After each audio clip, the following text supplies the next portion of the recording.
বাংলাদেশ জাতীয়তাবাদী দল বিএনপি তাদের নির্বাচনী ইশতেহারে নির্বাচন অঙ্গীকার হিসাবে যে সকল প্রধান প্রতিশ্রুতি ঘোষণা করেছিল তার মধ্যে ধর্মীয় ও সামাজিক সম্প্রীতি সুদৃঢ় করতে সর্বধর্মের উপাসনালয়ের ধর্মীয় নেতৃবৃন্দের জন্য সম্মানী এবং প্রশিক্ষণ ভিত্তিক কল্যাণ বাবদ প্রশিক্ষণ ভিত্তিক কল্যাণ ব্যবস্থা করা অন্যতম একটি প্রতিশ্রুতি।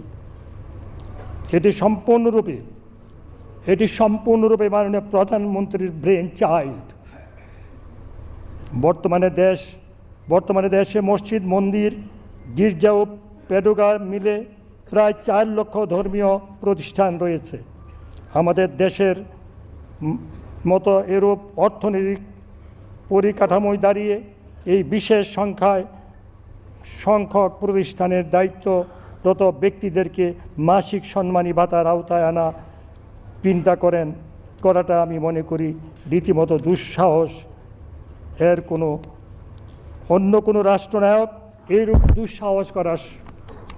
দুঃসাহস দেখানোর দেখাবে কিনা আমি জানি না, কিন্তু মাননীয় প্রধানমন্ত্রী জনাব তারেক রহমান সেই সাহস দেখিয়েছেন। এই জন্য আমরা সবাই ওনার জন্য দোয়া করি। সারা বাংলাদেশের ইমাম, মুয়াজ্জিন, খাদেম, অন্য ধর্মগুরু যারা আছে তাদের বিবেচনা অনুরোধ করব আপনারা সবাই ওনার জন্য দোয়া করবেন। বিশেষ করে মুসলমানরা 2 রাকাত নফল নামাজ পড়ে ওনার জন্য দোয়া করবেন। আল্লাহ পাক যেন ওনাকে নেক হায়াত দান করেন, আল্লাহ পাক যেন ওনাকে হেফাজত করেন, আল্লাহ পাক যেন ওনাকে ভালো কাজ করার তৌফিক দান করেন। সরকারের দায়িত্ব নেওয়ার 1 মাস না পেরিতেই এই নির্বাচনী প্রতিশ্রুতি বাস্তবায়ন হতে যাচ্ছে।